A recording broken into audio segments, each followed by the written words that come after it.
बिस्मिल्लाहिर्रहमानिर्रहीम। अस्सलाम वालेकुम। कैसे हैं आप सब? उम्मीद करती हूँ खैरियत से होंगे। आज की सुबह का आगाज़ जो है वो किचन से हुआ है, क्योंकि बच्चों के स्कूल जाने का टाइम हो गया था। बस साथ साथ जो है वो मैं उनके लिए नाश्ता बना रही थी, क्योंकि मेरी कोशिश होती है बच्चे जो हैं वो ब्रेकफ़ास्ट करके जाएँ, क्योंकि फिर उनका पूरा दिन जो है वो एनर्जेटिक गुजरता है। अगर बच्चे ब्रेकफ़ास्ट नहीं करते तो पूरा दिन जो है वो बिल्कुल डल रहते हैं। तो दिल तो नहीं करता बच्चों का, लेकिन थोड़ा ज़बरदस्ती खिलाना पड़ता है। माशाल्लाह से मेरे बच्चों को इतनी आदत हो गई है कि वो लाज़मी ब्रेकफ़ास्ट करते हैं, मुझे परेशान नहीं करते।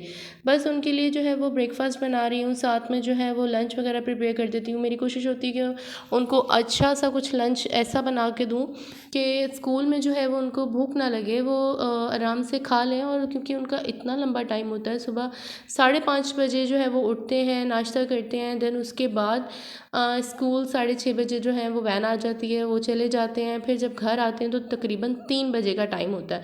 तो मैं जो है वो बच्चों को अच्छा सा जो है वो लंच भी देती हूँ, ताकि जो चीज़ बच्चों ने खानी होती है एक दिन पहले जो है वो मैं रात में उनसे पूछ लेती हूँ। फिर उसी हिसाब से जो है वो उन दोनों के लिए अलग अलग चॉइसेस होती हैं दोनों बच्चों की। एक को ज़रा मीठा पसंद है, एक नमकीन पसंद करते हैं, तो उसी हिसाब से जो है वो मैं उनका लंच जो है वो प्रिपेयर कर देती हूँ, ताकि वो आराम से और शौक़ से जो है वो खा लें, ख़त्म कर लें अपना मील। लंच बॉक्स जो है ना वो मेरे पास खाली आए, भरा हुआ ना आए।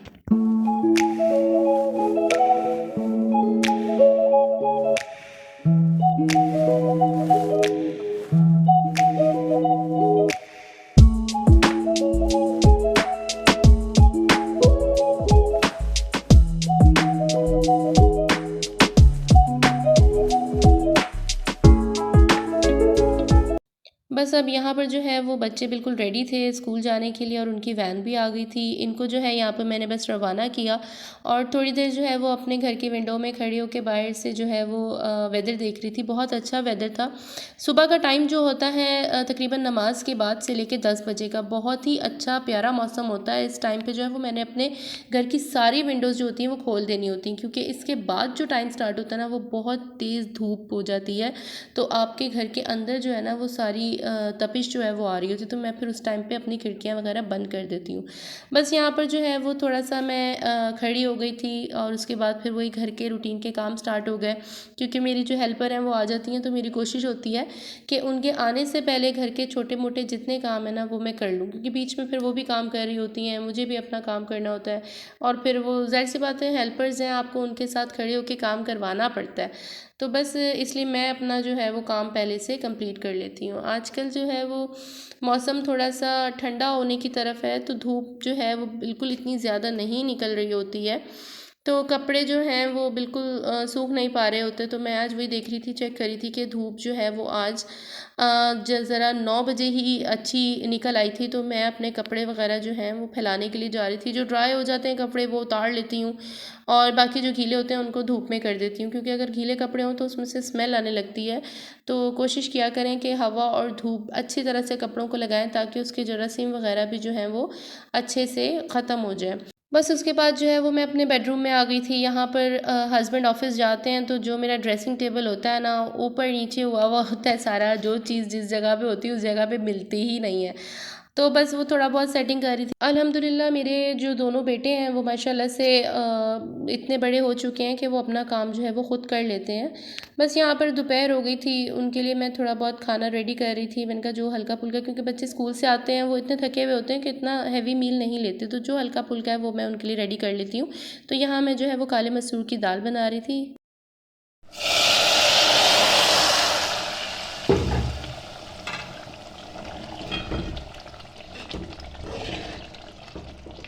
बस जैसी आपने आवाज़ सुनी है ना, इतनी ही मज़े की ये दाल बनी थी। ये बहुत अच्छा लाइट मील है, और बहुत ही जो है ना वो लज़ीज़ लगता है खाने में। चलिए जी, मैं अपने किचन में आ गई हूँ। आज की जो मेरी रेसिपी है वो है रबड़ी की। रबड़ी खीर कह लें, रबड़ी कह लें, और इंस्टेंट रबड़ी, फ़ौरन से बन जाने वाली। इसके लिए जो है ना वो मैंने तकरीबन 1 लीटर दूध को बॉईल कर लिया है। अच्छा, आप जब दूध को किसी पैन में डालते हैं ना बॉईल करने के लिए, उसको हल्का सा नीचे से घी के साथ, देसी घी, ऑयल नहीं लेना, देसी घी के साथ जो है वो ग्रीस कर लिया करें। उसके बाद आप उसमें दूध डालें, अगर तो आपने दूध को काढ़ना है। इससे ये होता है आपका दूध नीचे लगता नहीं है, और दूध में एक अच्छी सी सी खुशबू आ जाती है। साथ ही हम इसके अंदर तकरीबन हाफ़ कप जो है वो पाउडर मिल्क ऐड करेंगे, क्योंकि हमें इंस्टेंट रबड़ी बनानी है। इससे जो है वो आपका दूध और गाढ़ा हो जाता है। अगर आप जो है वो फ़ौरन से आपकी गिठलियाँ बन जाती हैं दूध के अंदर, पाउडर जो है वो जमने लगता है, तो आप ठंडे दूध के अंदर इसको मिक्स करके देन उसको बॉईल कर लें। बस ये अच्छे से मिल्क जो है वो बॉईल हो गया है। मैंने तकरीबन 3 स्लाइसेस लिए थे, उनको ट्रिम कर लिया था। ट्रिम करने के बाद उसको अच्छे से जो है ना वो चॉपर में डाल के चॉप करके बिल्कुल बारीक सा पाउडर सा बना लिया है। उसको जो है वो मैं अपनी रबड़ी के जो दूध है उसके अंदर ऐड कर रही हूँ। इसी से जो है वो बहुत अच्छा टेस्ट आएगा। अच्छा, इधर आपने ख्याल रखना है कि आपने रबड़ी को इतना ज़्यादा नहीं पकाना है दूध डालने के बाद, क्योंकि ये बहुत जल्दी से गाढ़े होने लगती है। फ्लेम जो है यहाँ पर आपने मीडियम से लो रखनी है और चम्मच जो है वो चलाते रहना है, क्योंकि ये नीचे अगर लग जाएगी तो फिर स्मेल आने लगेगी आपकी रबड़ी में से ना। अच्छा, यहाँ पर जो है वो तकरीबन मेरा ड्राई पाउडर मिल्क जो है वो इसमें मिक्स हो गया था। मैंने हाफ़ टी स्पून इलायची जो है उसके दाने निकाल के उसको कूट लिया था और उसका पाउडर इसमें ऐड कर दिया। इलायची पाउडर भी डाल सकते हैं, लेकिन इस तरह से ज़रा बहुत अच्छी फ्रेश सी इलायची होती है, उसकी खुशबू बहुत अच्छी आती है। साथ में जो है वो मैं इधर ऐड कर रही हूँ तकरीबन 1 पिंच ऑफ सेफ्रॉन, जिसको ज़ाफ़रान कहते हैं। ये ऑप्शनल है, अगर आपके पास अवेलेबल है तो आप डालें, तो अगर आपके पास अवेलेबल नहीं है तो इसको आप स्किप कर सकते हैं। इससे जो है वो एक बहुत अच्छी सी फ्रेगरेंस आने लगती है और रबड़ी का जो है वो कलर भी बहुत अच्छा सा आ जाता है।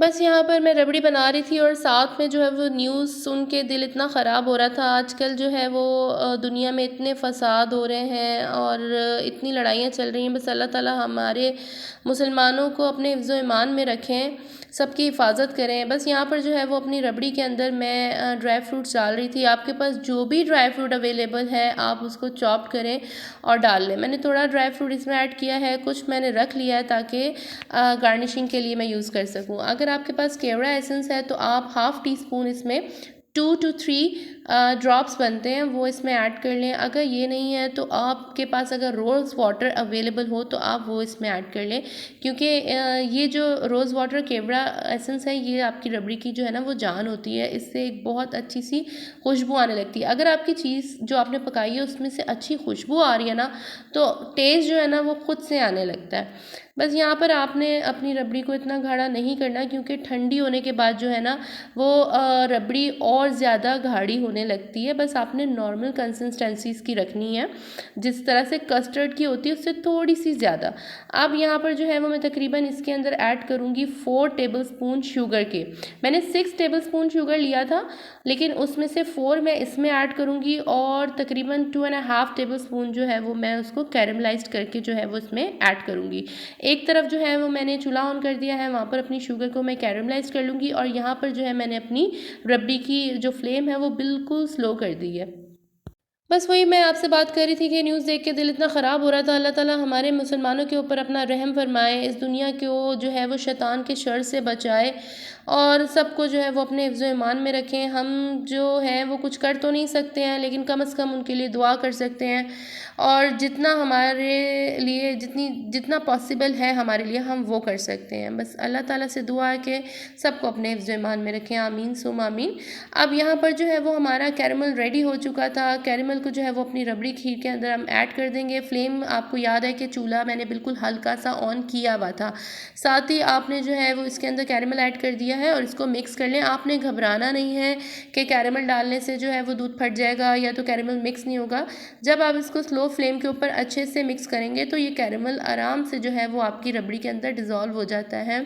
बहुत अच्छा कैरमल का जो है वो फ्लेवर आता है, साथ में इसका कलर भी बहुत अच्छा आने लगता है। देखिए, बच्चे आजकल के जो है ना बहुत फसी हैं, दूध नहीं पीते हैं या कुछ इस तरह की हेल्दी डाइट नहीं ले रहे, तो उनको कुछ ना कुछ जो है ना वो इस तरह की चीज़ें बना के दिया करें, ताकि देखें उनकी बढ़ती हुई एज है और पढ़ना भी है उन्होंने, कंपटीशन इतना टफ़ है, तो बच्चों को हर चीज़ की जो है वो ज़रूरत पड़ती है। इंशाल्लाह आगे आने वाले डेज़ में मैं आपके साथ जो है हेल्दी ब्रेकफास्ट और लंच की रेसिपीज़ रेसिपीज़ और स्कूल लंच में जो मैं देती हूँ उसकी रेसिपीज़ भी इंशाल्लाह शेयर करूँगी।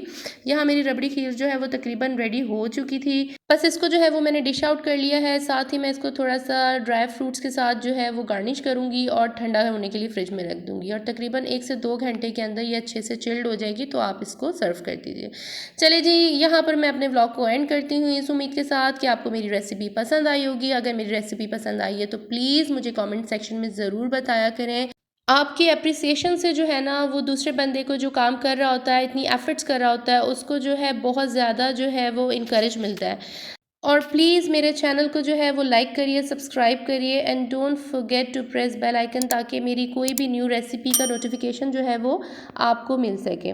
चलिए जी, इसी उम्मीद के साथ कि इंशाल्लाह कल एक न्यू व्लॉग के साथ हाजिर होंगी। आप सबसे इजाज़त चाहती हूँ। दुआ में याद रखिएगा, खुश रहिए, आबाद रहिए। अल्लाह हाफिज़।